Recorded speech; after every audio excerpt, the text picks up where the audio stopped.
First, I'd like to thank Dean Evason and Bob Woods for everything that they've done for the Minnesota Wild. They've had a big impact on changing things here, turning things around. They're incredibly good people, humble, classy, hardworking, and I enjoyed working with them every single day that they were here. Wish them and their families nothing but the best. Difficult day yesterday on one end, and then on the other end, we turn the page, we begin a new chapter, and I'm very excited to have John Hynes join the Minnesota Wild as our head coach. John and I go back quite some time, and we've had a long relationship. We worked together in the Pittsburgh Penguins organization for a long time when I was doing player development and assistant GM. So we spent a lot of time together in Wilkes-Barre, but it even goes back further than that. And John's just a guy I believe in. He's extremely professional, detailed, passionate about coaching this game. He brings a lot of elements to the table that I really believe in, and I think he's going to have a tremendous amount of success here. So, John, welcome to Minnesota, and good luck. All right, thank you, Billy. Wait, I got something for you right here. Okay.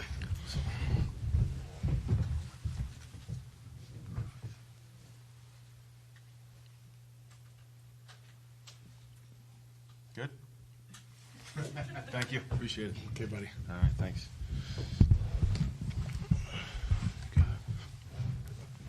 Thank you, Billy. I appreciate the kind remarks, and welcome everybody. It's great to see everybody here. I'd really like to start off with how fortunate I feel to be in this position. I think when you have an opportunity to coach in the National Hockey League, there's only 32 jobs in the world, and you take great pride and honor in having these opportunities. But more in particular, I think when you look at different situations as a coach, when you come in, and I think if you start with the fan base in Minnesota, the state of hockey, it's an exciting place to play. I know as a opposing coach, it was always exciting and hard place to play. The fan base is fantastic. I think I'd like to thank Craig Leopold for his belief in me. I think ownership is a big part of having the opportunity to win, supporting the organization, putting the teams together, and it's top, first class in the NHL. I think the opportunity to work with Billy, as Billy said, we do have a history together, and I think that's important. I think he knows me as a person. I know him as a person. I think professionally we believe in a lot of the same things, and I think that general manager head coach relationship is really important, particularly in your belief system and the way that you want things to run as an organization and as a team. And I think as far as the players, when you come into this team, I think when you look at the roster, you look at the quality of players, not only their talent on the ice, but I think the character of the players. There's some great young players that have huge upsides that are coming. I think there's a great group of veterans. The team leadership is excellent, and I know firsthand, and having the opportunity to coach against this team for a number of years, just the identity that they can play with, the talent on the team, the character of the team. It's really exciting. And lastly, I'd like to just thank my family. I have a wife, Sarah, and I really thank her for all her support. And I have three daughters, Sophia, Julia, and Anna. They're not with us today. They're back in Nashville, but without their love, support throughout their journeys as a coach, your family is the most important thing, and they're such a backbone for me, and I appreciate all their hard work and sacrifice, and glad that we could celebrate the new job as a family. And my wife actually is from close to this area. She's from Hammond, Wisconsin, so a lot of family and friends that we know here. But I'm excited to get started, and we'll open up to questions. Bill, just a week ago, you I wouldn't call it a vote of confidence, but you definitely said that Dean can't go out and execute for players that are not playing well and not performing. Where did that change for you in the last week? Did the losses just become too much to stomach for an organization that has high expectations, and And you've also said that the roster is, you know better than anybody, it's got $15 million less. I mean, how does that now impact John's ability to maneuver when Dean had trouble doing that? Well, first of all, we don't make excuses for the $15 million. I mean, that it is what it is. Is it real? Yeah. But you know what? We operate, like every other team does. We don't sit there and cry about it. And we have a good roster. We have a good team. As for the first part of your question, no, the coaches can't go out and execute for the players and play. But I didn't feel like it was going to come back. What I was seeing was I think it had just gotten to that point where almost no matter what they did, the guys were having a hard time executing and generating offense, and they're just something had to change. You can't trade 23 players, is the old saying, but I just had that feeling that it wasn't going to come back. Bill, what are your biggest concerns with the performance of the team so far? What needs fixing first and foremost? Well, first and foremost is confidence. I think, I think the guys as a team and as individuals, we need to help them get their confidence back. Confident in their individual abilities, confident to make plays, especially under duress, hold on to pucks, things like that. Just build them back up to where they can perform at their highest level. John, I remember watching that Winter Classic, one of Peter Laviolette's last games, and the Predators looked broken, and you came in and it went up big time quickly. What did you do? Obviously, you had elite goaltending and a all-world defenseman. What did you do before the pandemic stopped that season to really just turn that around? And do you see any similarities here for a team that, Billy basically just said looks very broken right now? Yeah, I think it's unfortunate. I mean, I'm a coach, and I have a lot of respect for Dean and Bob. But I think when you come into these situations, the team's hurt in certain ways, whether that's individual players' confidence, whether it's belief and execution of what you want to do. I think you have to come in and first and foremost, it's important to get to know the players. It's on the fly. But I believe when you come into this situation, everybody's hurting. It's a tough situation for the coaching staff, the training staff, particularly the players. So I think it's important to really come in and connect with those guys, connect with the coaches, get feedback, particularly from the players on some of the things that they're seeing and feeling. I think is really important. That's the start of it. I think it's first who, then what.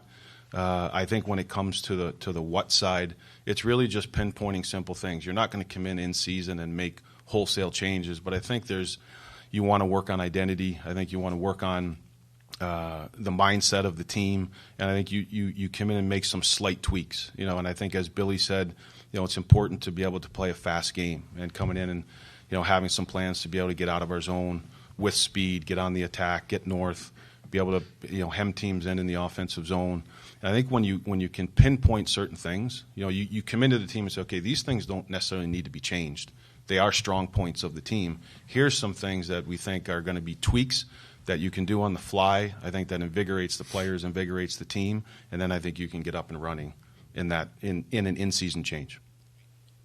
First of all, congrats, John. Bill, you had mentioned you didn't feel like it was coming back. Can you elaborate as to what it is? Is it just that execution? And then second part, how can a new coach come in and really spark change and turn things around at this point in the season? Yeah, I guess when I mean it's a little bit of everything. It's the confidence, it's the swagger, it's the ability to make plays, the feeling that when you step out on the ice, you're going to accomplish something, and it just didn't seem like that was coming back because it kept getting. Hey, look, we haven't been good for a long stretch. I think the last couple of games, the two games over in Sweden, I thought we played really well. Unfortunately, you lose in a shootout, you lose in overtime. There was some good hockey played there, but it just wasn't. It just still didn't feel right. like it was really coming back all the way. And yeah, there's just kind of that it factor, and you feel it and you know it. And I think with the coaching change, hey, look, it's look at the slate's clean for the guys. It's it's a new day, it's a new voice. They're going to get a new message. Like John said, he's not going to come in here and reinvent the wheel or make wholesale changes. It's little tweaks here and there. But I think, I know this team really well. I know these players really well. Their buy-in level is really high to, whatever can, if they can make this team better or be better, they'll do it. Their buy-in is incredible, and I think they'll listen to John right away. I think the buy-in will be right away, and that's just it's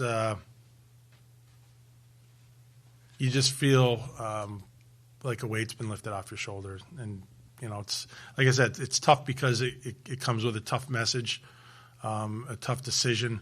But, you just, it's a new chapter. Bill, what I'm wondering, how much just that Detroit game in particular, if that was the final breaking point, and then what's the message to the player? Like you talk about a message. What is the message to your players right now? Yeah, it's never just one game. It's a build-up, and I just think that was, it was time. Hey, look, I could have. Hey, look, we got a home game. Try to get through that. It was time, and you know what the message to the players is. I talked to Spurge for a little while yesterday. He feels bad. The players feel bad. But I told him, I said, look, we all have to own this. Like, the players have to be better. I have to be better. The coaches have to be better. We all have to be better. We all have to jump in and try to fix this thing together. I'm not blaming anybody. This is pro sports. This happens. We just need to move on. Look, they're good players. They're a good team. We just have, like I said in my, for the first question, we have to help these guys. We got to build them back up. So we're not going to sit there and point fingers at anybody. You move on. And let's just get to work. John, first of all, welcome to Minnesota. You mentioned making a connection with the players in that room. How many of the guys in that room?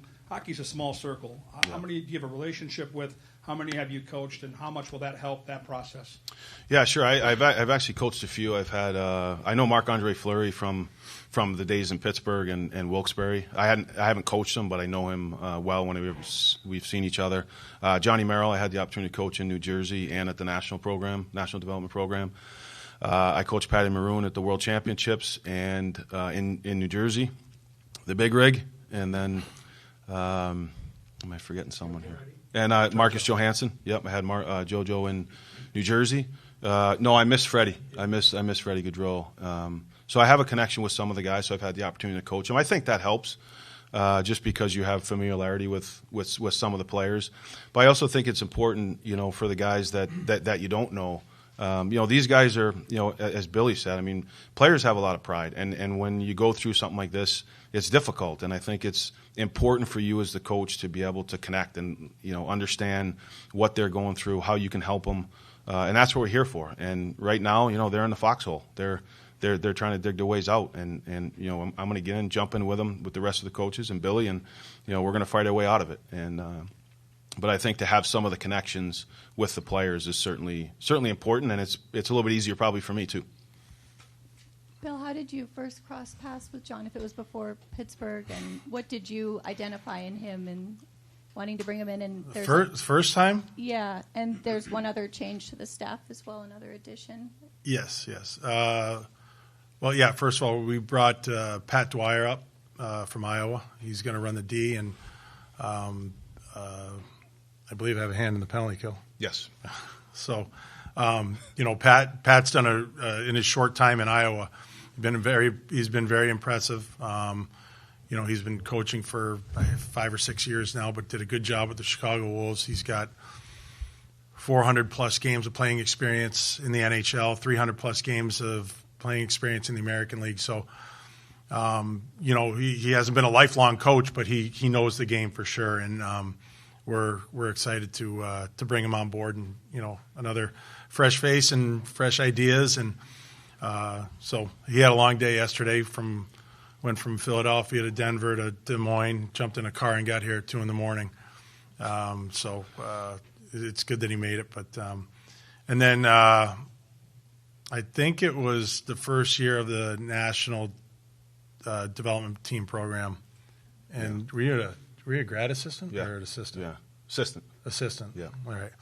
He was an assistant coach, and I was in a contract holdout with with New Jersey, and I needed a good place to skate, and Jeff Jackson was the head coach and let me come out there and skate with the kids out there, and it was great. And Hynes was the only one really around close to my age and willing to go out and have dinner and a couple beers with me every night, keep me company. So that's kind of where we started our friendship. John, you were at home in Nashville when Bill reached out, or this all came to a head. Is that where? Yes. you Yep. thought- Yeah.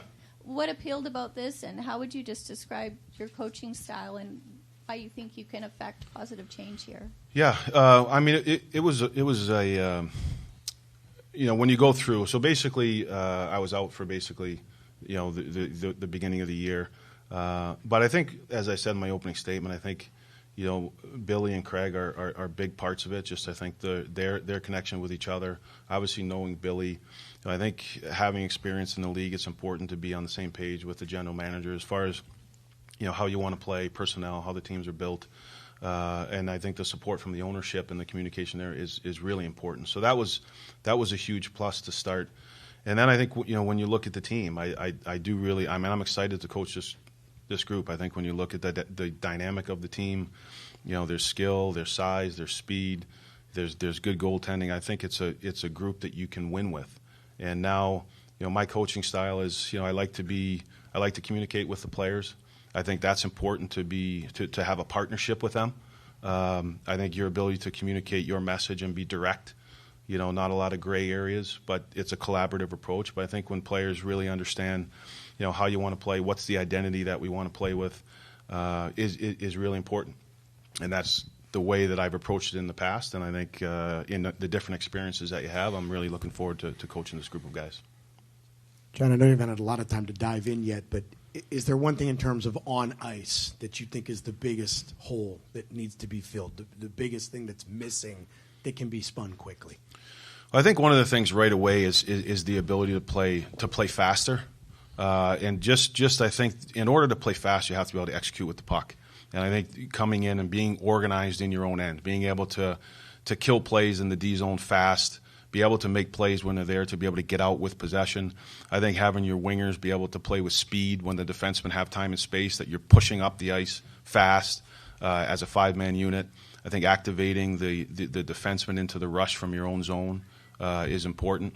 And I think being organized in those areas where there's sufficient structure, but guys can play on their instincts. So we can play a fast game. We can be predictable in our room, but unpredictable to the opponent. I think when you do that, that's a big part of it. And I think the other one is, learning in different experiences. When guys go through this, sometimes they grip the stick a little bit tight. But I think, in the game, you have to coach offense as much as you coach defense. And what I mean by that is I think it's showing the guys, working with the guys, giving them different options where they can use their talent and instincts the right way to be the players that they are.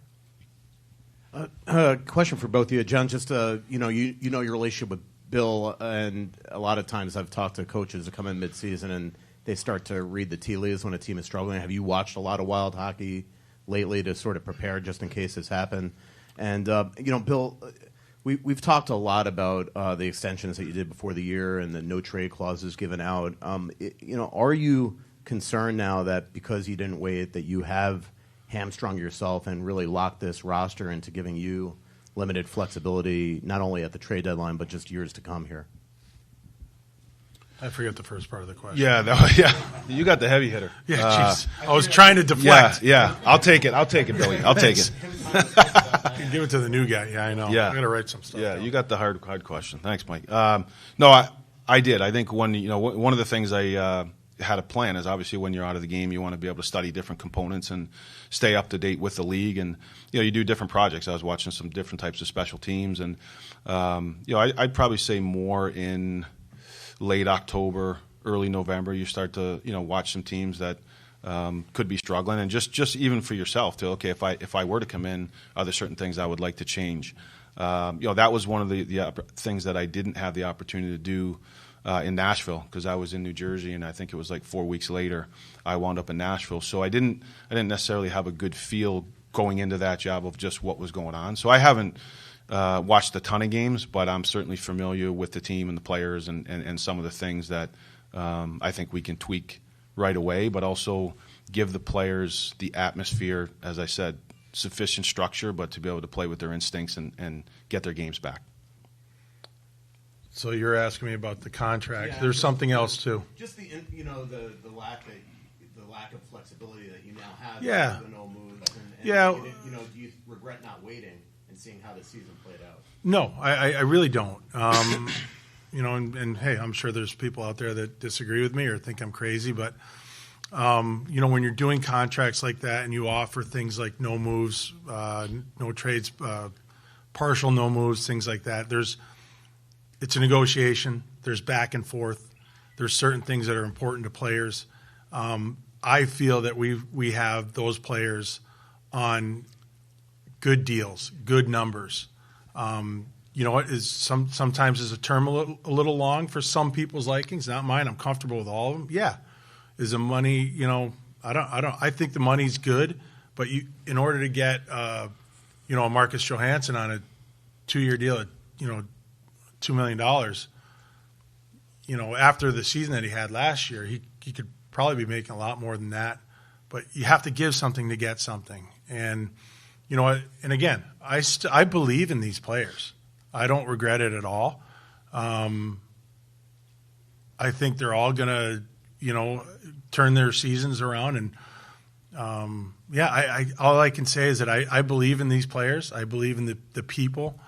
And, I'm looking forward to having them for that long.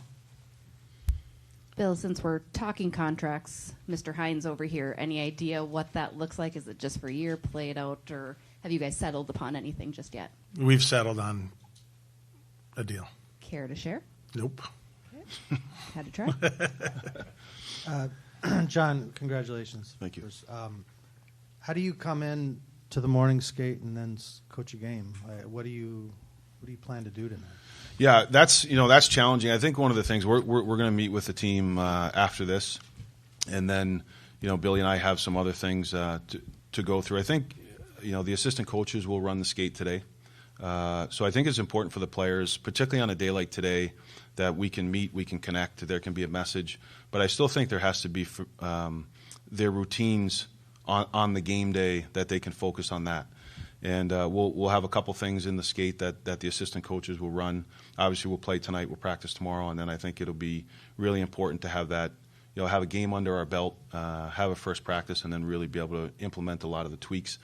I think it's on the game day, the most important thing for these guys is their mindset. You're not going to come in a pregame skate and change a bunch of things. I think that's for a practice day. But to me, the most important thing is meeting them, getting their minds right, have an opportunity to talk with them, let them stay in their routines, and make sure that we're ready with the right mindset to play tonight. So line changes and that probably happens down the road or tomorrow at practice? This is one where this is where when you come in this situation, particularly today, you have to rely on the assistant coaches. We met for a while, particularly Billy, just their thoughts on the lines, the rosters, the players. So we did discuss that, and I think tonight, even as the coach, I think it's important to coach them before you come in and start making changes and things. I think it's if they can.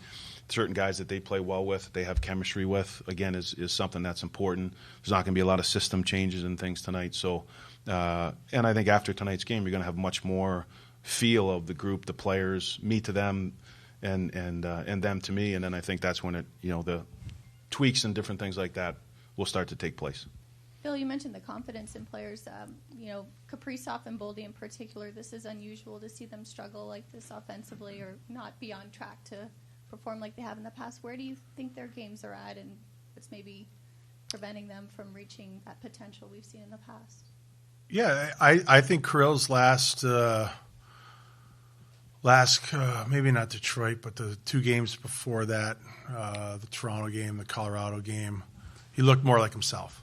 There's a lot more energy. There's a lot more jump.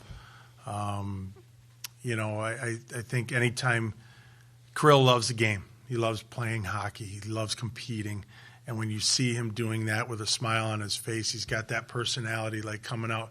You know something's coming, and I haven't seen that a lot this year. But those 2 games in particular, you could see glimpses of that, which is good. Matt's struggling, and it's hard. It's hard. I don't, put money aside, put contracts aside. This is a 22-year-old kid, okay, and we're asking a lot out of him. He knows he's struggling more than anybody else, more than any of the experts out there. And I guarantee the experts that are out there have never been through something like this. This is weighing on him like a ton of bricks. And it's our job to help him get out of it. We're not there to beat him up and point fingers at him or anything. We got to help him out of it. And nobody wants to do it more than him. So I think that's the sports have changed a lot in the last bunch of years. The way I see my role, and the way I see the coach's role, it's not to, toss people aside and while he's struggling, just kick him out of the lineup every single time. No, our job is to help these guys perform at their highest level.